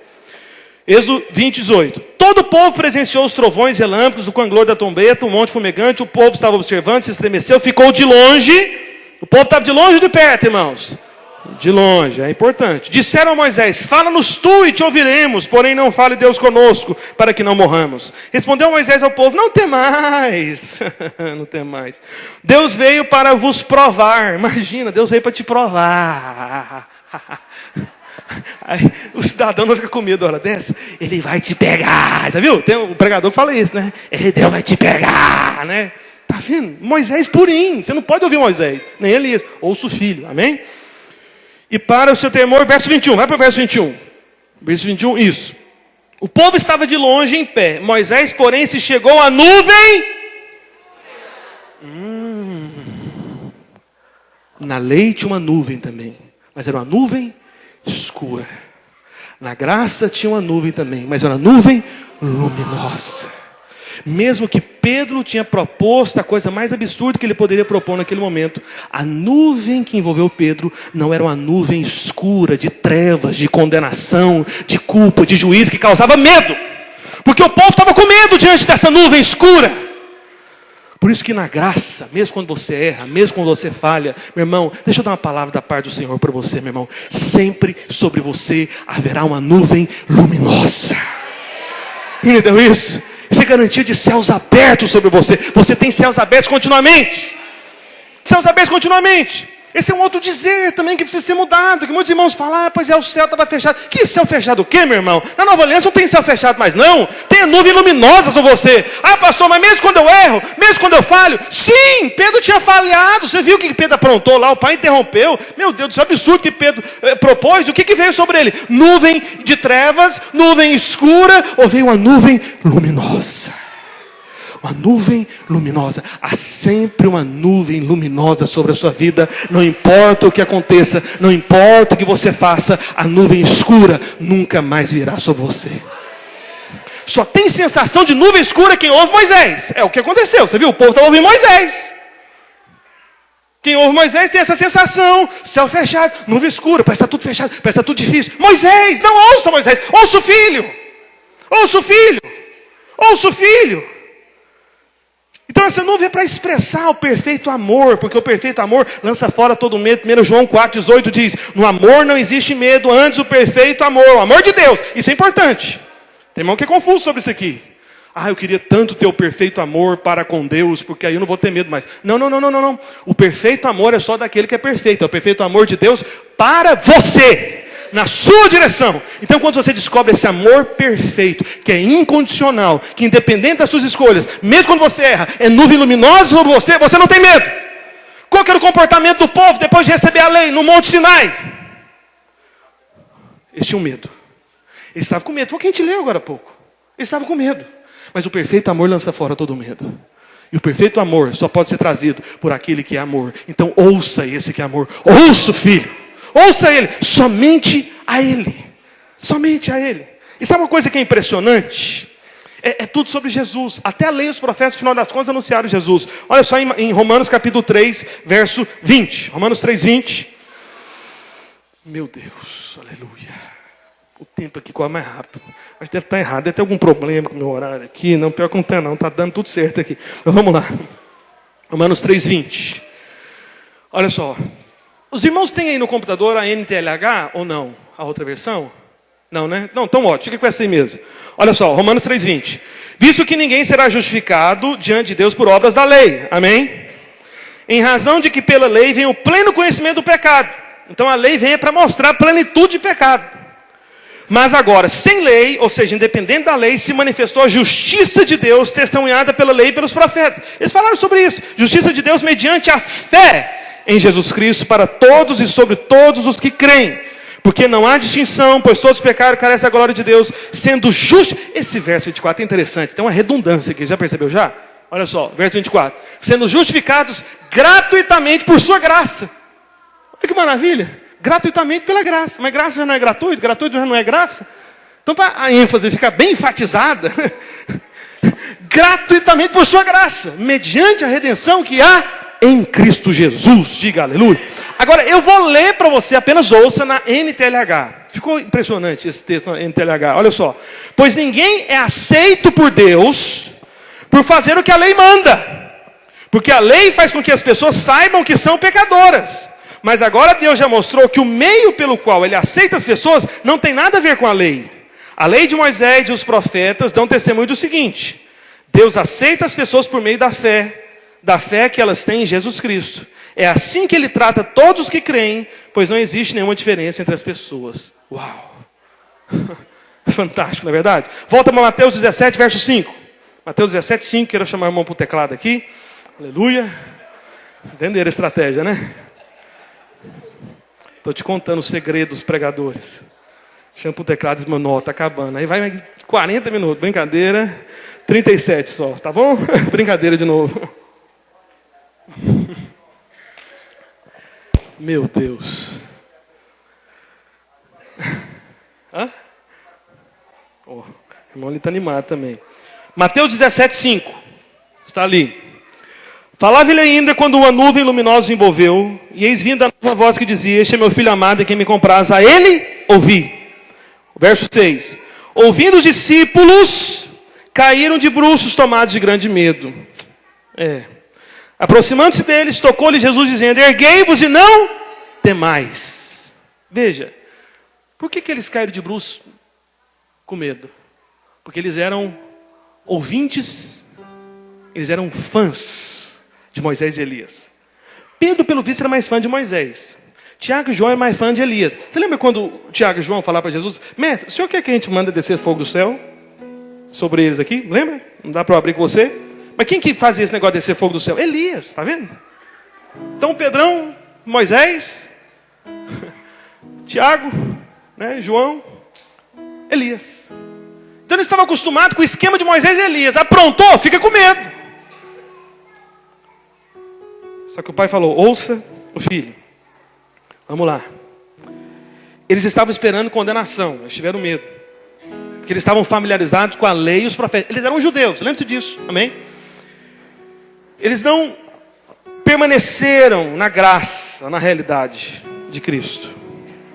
Então isso acontece com alguns discípulos entre nós também, que ficam caídos de bruços, tomados de grande medo. Olha para cá, por favor. Tem irmãos aqui que chegaram nessa noite e que têm vivido assim, caídos de bruços, tomados de grande medo. Essa palavra é para você, meu irmão. É para você saber que Jesus é aquele que tem o perfeito amor por você. Ele veio para tirar de você o medo e para te envolver com a nuvem luminosa. Não a nuvem de trevas, a nuvem de luz que ilumina o seu caminho. Amém. Veja, eu não tenho dúvida que Pedro, os outros dois discípulos, após todo esse constrangimento, eles estavam querendo ouvir o filho, apesar da reação que eles tiveram. E Jesus expressou a realidade da sua graça, fazendo e falando algo para que fosse conhecido o poder de Jesus Cristo. Eu falei da vinda de Jesus Cristo, agora falando do poder de Jesus Cristo.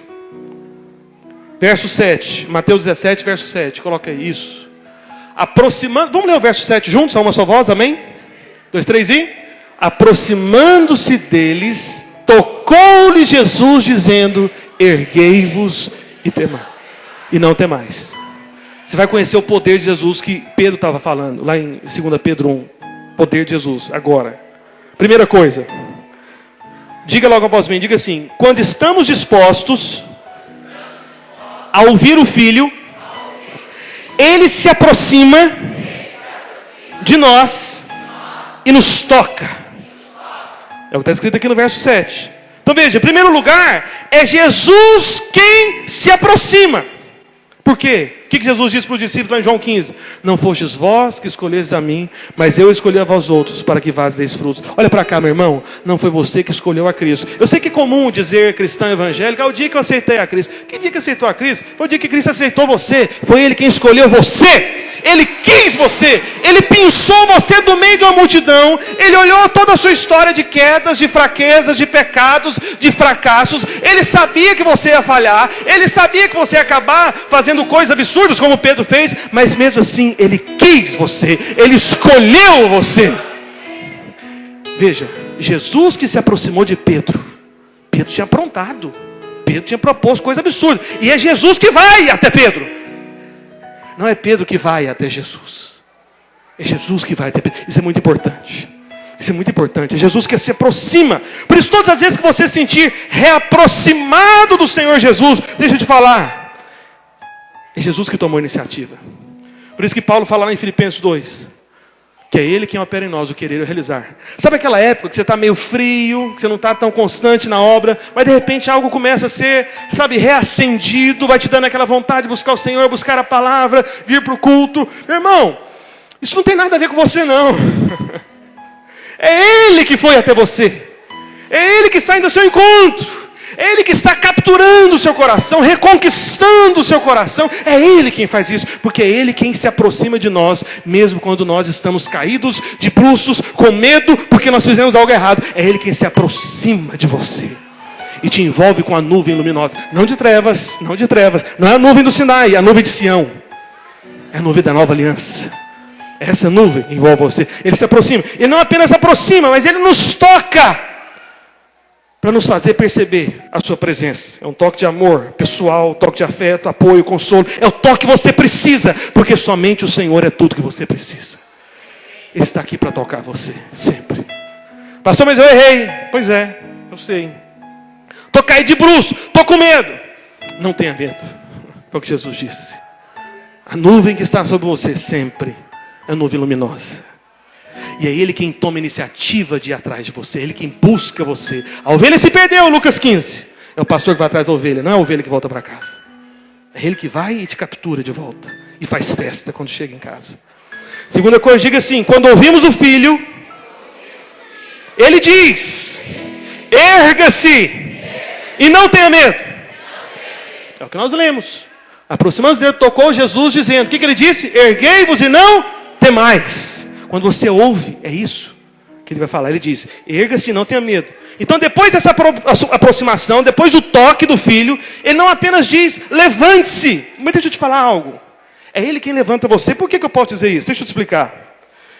Esse verbo erguer aqui, eu sei que você não tem esse recurso. Eu não sou mestre de grego, coisa nenhuma. Eu sou honesto com você. Eu uso um aplicativo que a gente compra, coloca no celular, Olive Tree, né? Você pode pesquisar lá, tem para Android, iOS e tal. Você instala, aí você toca na palavra e você descobre ela em grego e tudo. Então, você pode fazer isso aí. E aí, estudando essa palavra, esse verbo erguer aqui, sabe uma coisa que eu descobri? Veja bem, esse verbo erguer, ele está na voz passiva. É o tempo desse verbo. E se fosse voz ativa, significaria o seguinte: voz ativa seria Jesus mandando ele se erguer. Seria Jesus dizendo: Pedro, levanta, rapaz. Apruma, rapaz. Que conversa é essa? Pode levantar, Pedro. Isso seria voz ativa. Ele ordenando. Como é voz passiva, no português ficou difícil perceber isso. Mas no grego, quando você vai para a palavra no grego, o verbo erguer no grego, você percebe que é voz passiva. O que significa a voz passiva? É que Jesus estava falando para Pedro se levantar, só que é Jesus levantando Pedro. Entendeu? Então Pedro não levantou pela força dele. Sabe quando alguém está caído? E você fala para a pessoa erguer, mas você já vai erguer nela. Você não, levanta, rapaz. Que isso? Fica assim não. Já viu isso? Você vai falando e tirando a pessoa daquela condição. Foi isso que Jesus estava fazendo com Pedro. É isso que Jesus faz conosco. Quando você se levanta, quando você é restaurado, quando você é fortalecido, não é que você fez isso, é que Ele ergueu você. Por isso, ouça o Filho. O Filho, Ele diz e Ele faz isso em você. Ele levanta você. Permita, é como se Jesus estivesse dizendo para Pedro: olha, permita-me erguer você. Então, quando Jesus te ergue, imediatamente você perde o medo. Veja, Ele é amor. Ele é amor. Ele está erguendo você para que você fique em pé, para que você pare de andar prostrado. Por isso, meu irmão, eu não sei quais são suas falhas, mas deixa eu te falar uma coisa. Eu tenho praticamente certeza que as suas falhas são muito menos absurdas do que essa de Pedro naquele episódio, naquele momento. E de repente você está caído por causa de problemas assim, por causa de limitações assim. Mas Jesus, Ele trouxe você aqui para dizer para você: permita eu erguer você. Eu quero levantar você. Entendeu isso? Toda vez que você estiver caído, ouça o Filho. O Filho diz isso: permita-me erguer você. Ele coloca você de pé para que você possa olhar para Ele, estar na mesma estatura dele, para você ser como Ele na verdade. Porque Jesus, o que Ele quer mostrar é o seguinte: como Ele assumiu a sua vida, os seus pecados lá na cruz, agora você pode assumir a vida de Cristo em Cristo Jesus, nesses dias, livre da condenação do pecado, livre da culpa. Por isso que Ele ergue você. Em último lugar, repita logo após mim, diga assim: quando permanecemos ouvindo o Filho, Ele nos faz enxergar. Somente Ele. Coloca no verso 8, por favor. Verso 8. Olha o que diz. Vamos ler juntos? Verso 8 também? 2, 3 e... Então eles, levantando os olhos, a ninguém viram senão Jesus. Olha que maravilha. Primeiro o pai fala, a ele ouvir, ouça ele. E depois, quando ele levanta os olhos, não tem ninguém mais para ver, só viram a Jesus. Então, quando você começa a ouvir só Jesus, só Jesus, só Jesus, você vai enxergar só Jesus. É porque é só Ele que precisa ser visto mesmo. Amém? Então, quando nós permanecemos ouvindo e ouvindo somente o Filho, tudo desaparece, porque nada permanece contra o Filho. Então, como nós já lemos em Romanos 3:21, a justiça de Deus, que é a obra de Cristo na luz, tem um amém de toda a Escritura, que foi anunciado a respeito desse Evangelho. O próprio Jesus falou de si mesmo em toda a Escritura, com 2 discípulos no caminho de Emaús, lá em Lucas 24:26 diz: porque não convinha que o Cristo padecesse e entrasse na sua glória, e começando por Moisés, discorrendo por todos os profetas, expunha-lhes a seu respeito que constava na Escritura. Fique em pé, por favor. Olha para cá.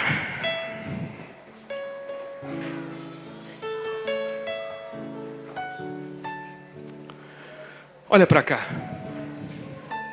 Essa é uma mensagem para a sua vida, na verdade. Ouça, filho. Ouça, filho. Quando nós insistimos, preste atenção, por favor. Quando nós insistimos no que o Pai falou, que é aquilo que Pedro se lembrou. Lembra? Pedro lembrou no final da vida. Sobre a volta de Jesus e sobre o poder de Jesus. O poder de Jesus é o poder de levantar você. É o poder de se aproximar de você, de escolher você. É esse poder de perdoar você, de fortalecer você. Você vai acabar como os discípulos no Monte Santo. Você vai erguer os olhos para todos os lados. E a única coisa que você vai ver será somente Jesus. Somente Jesus precisa ser visto. Somente Jesus na sua obra. Jesus no Evangelho. Jesus na cruz. Sabe de uma coisa? A única coisa repetitiva que Jesus mandou fazer foi o pão e o vinho. Comer e beber. É como se Jesus estivesse falando o seguinte, falou, olha, que o Senhor Ele nos entende, sabe? Ele vem à nossa altura e nos faz entender da nossa maneira. Ele sabe da nossa dificuldade de entender. Então o que o Senhor fez? O Senhor criou uma mensagem comestível e uma mensagem bebível. Que a gente gosta de pegar nas coisas. Aí ele falou, não, então eu vou te dar uma coisa para você comer, para você lembrar. Que você vai pegar, você vai sentir o cheiro, você vai comer. Vou te dar uma coisa para você beber, que você vai sentir o cheiro, você vai sentir o sabor, você vai engolir. O que é aquilo? Sua carne, seu sangue. O que é o pão e o vinho? É a mensagem da cruz. É para você lembrar que sobre você não há mais condenação. Que você já foi perdoado de todos os pecados. Que aquela foi uma obra perfeita e completa. E por isso não há mais culpa. E por isso você pode entrar com ousadia pelo novo e vivo caminho que nos foi aberto pelo sangue. Ouça o filho, é isso que o filho está dizendo, é o pão e vinho. É a única coisa que ele mandou a gente fazer repetidamente. Pão e vinho, pão e vinho, pão e vinho, pão e vinho, pão e vinho. É uma mensagem. Eu quero concluir com um texto que é um testemunho que eu vejo como um êxtase que Paulo teve em adoração. Romanos 11, por favor. Romanos 11, 33. Eu não sei se os irmãos separaram aquela música antiga. Música cafona, brega, estranha. Não é de jovem não, mas tem tudo a ver com essa mensagem. Olha pra cá. Não é verdade, parece que as músicas de antigamente, assim, né, os irmãos. Mas ela não é tão antiga não. Eu tenho esse problema, sabe? Eu gosto de música antiga. Acreditando, os irmãos lá da videira de Recife, eles ficam... Mas eu canto todas. Romanos 11, 33. Olha que maravilha. Ó, profundidade da riqueza, tanto da sabedoria como do conhecimento de Deus. Quão insondáveis são os seus juízos e quão inescrutáveis os seus caminhos. Quem, pois, conheceu a mente do Senhor? Ou quem foi o seu conselheiro? Ou quem primeiro deu a ele para que venha a ser restituído? Porque dele, por meio dele e para ele são todas as coisas. A ele a glória, pois, agora e eternamente. Amém. Quem ouve o Filho vai enxergar somente o Filho. Então a gente vai cantar uma música que tem a ver com isso. Amém? Só por um instante. Cantar só uma vez, daqui a pouco a gente encerra. Eu ainda quero orar, abençoando a sua vida. Amém? Antes da gente terminar, depois dessa canção.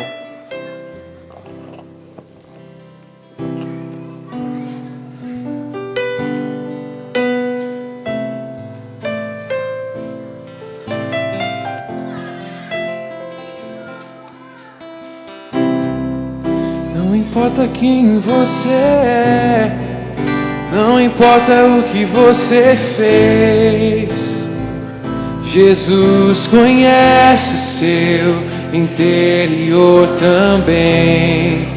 Quantas vezes você caiu tentando acertar, mas a tristeza e o desespero te fizeram chorar. Não importa pra onde você foi, se na escuridão da noite Ele apaga o seu passado e não desiste de você. Ouça o Filho! Ele não desiste de você. Ele se importa com você. Ele compreende seu caminhar. Nunca vi um amor tão grande assim. Ele não desiste de você. Ele se importa com você, Ele compreende seu caminhar. Nunca vi um amor tão grande assim. Ele não desiste. Aleluia. Oh, Jesus.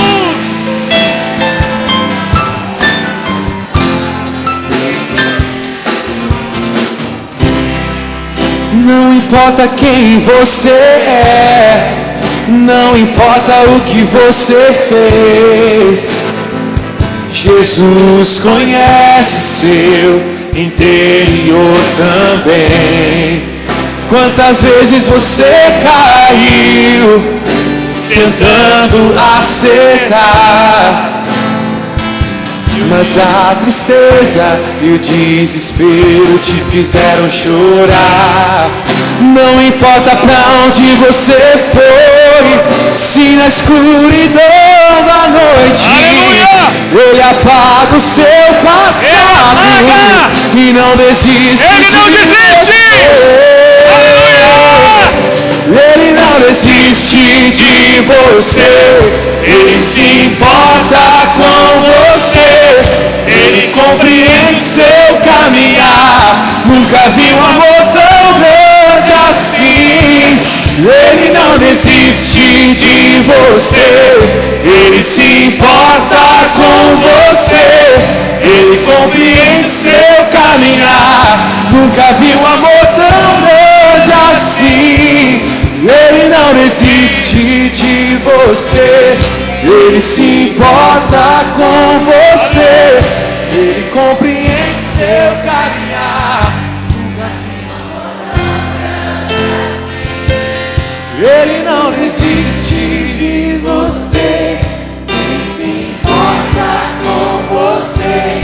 Ele compreende seu caminhar. Nunca vi um amor tão grande assim. Ele não desiste. Aleluia. Você pode dar um aplauso ao Senhor Jesus?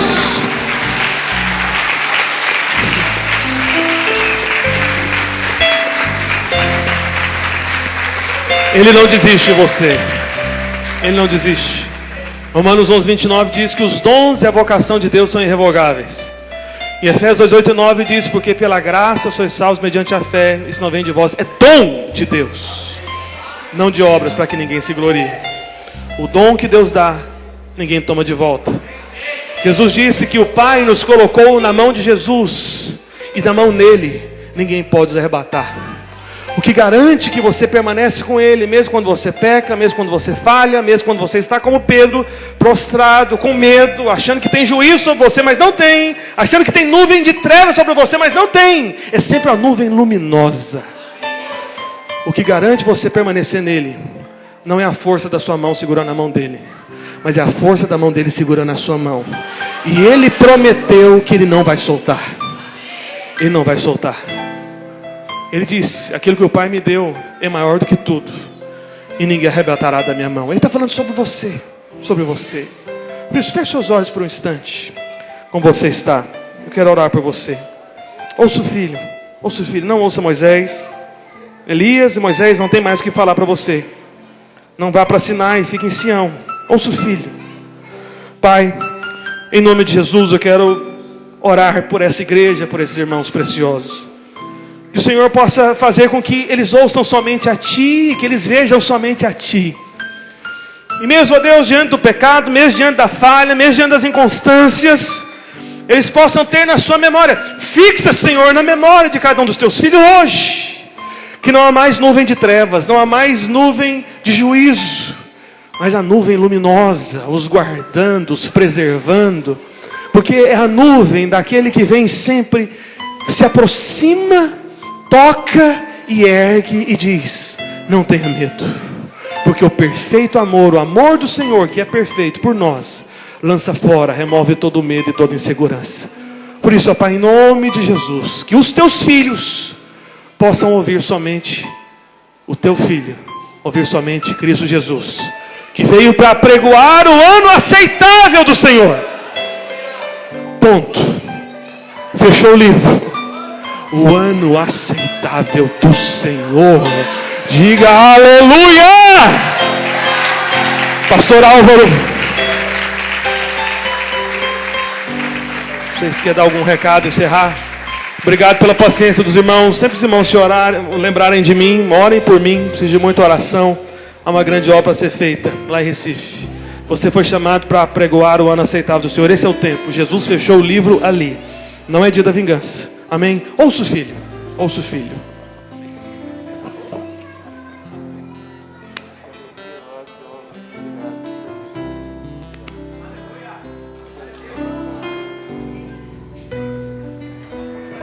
Aleluia.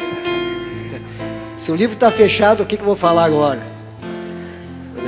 Mas graças a Deus, obrigado pela vida do pastor Roberto, pastor Leonardo, vejo que nós somos realmente agraciados, favorecidos, abençoados por Deus, É muita honra, muita alegria, um privilégio muito grande, de receber aqui esse grande homem de Deus, e veio realmente pregar o Evangelho da Graça. Como diz Paulo, o meu Evangelho, o nosso Evangelho, Mais uma vez recebemos aqui de Deus, tirando o peso da culpa, o peso da condenação, o peso da acusação que Cristo já levou por si. Mas eu não estou aqui para pregar novamente. Agradecemos a Deus mais uma vez pela vida do pastor Roberto. Vamos orar por ele. Nós assumimos um compromisso de oração, porque ele faz parte também da equipe que está sobre o Brasil inteiro, da Vinha Videira, Orar por ele, pela sua família. E agradecemos a Deus em nome de Jesus. E eu agradeço também os irmãos que mais uma vez ouviram, com ouvidos de ouvir a convocação, de estarem aqui nessa noite. Eu agradeço a vida de cada um de vocês, a Deus em primeiro lugar. E conforme tem nas cartas, a reunião está encerrada, mas o culto permanece. Nós já sabemos dizer, essa reunião está encerrando aqui, mas o culto permanece. E sábado, o pastor Roberto estará aqui em Arroio do Sal, ministrando na conferência os radicais livres. Então, mas mais uma oportunidade de você ser enriquecido e abençoado, receber um pouco mais. E é outra palavra, claro, mas é isso.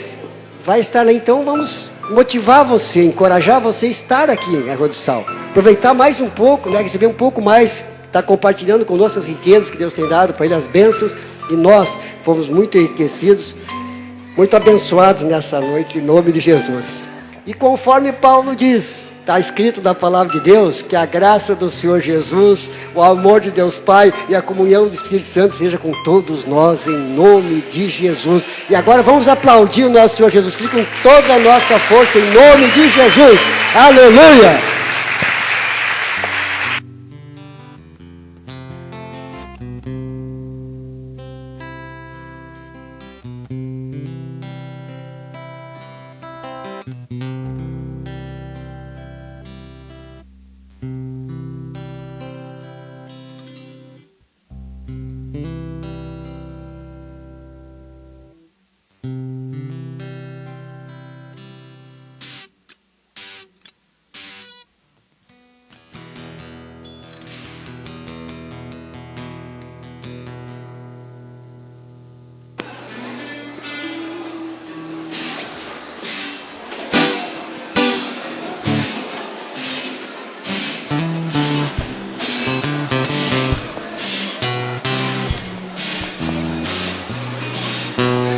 Ouve-se o júbilo de todos os povos, os reis se dobraram ao Senhor.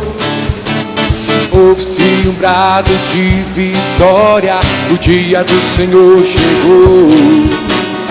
Ouve-se em todos os povos que um novo rei surgiu. Impérios reconhecem que sua destra reinará. Leão de Judá, leão, leão, leão de Judá, leão, leão, leão de Judá, prevaleceu. Leão de Judá, leão, leão, leão de Judá, leão, leão, leão de Judá, prevaleceu. Ouve-se o júbilo de todos os povos, os reis se dobraram ao Senhor. Ouve-se um brado de vitória, o dia do Senhor chegou. Ouve-se em todos os povos que um novo rei surgiu. Impérios reconhecem que sua destra reinará. Leão de Judá, Leão de Judá, Leão de Judá, prevaleceu. Leão de Judá, Leão de Judá, Leão de Judá, prevaleceu. E os povos verão e virão a Sião aprender sua lei, pois a sua justiça governará. Leão de Judá, Leão de Judá, Leão de Judá, prevaleceu. Leão de Judá,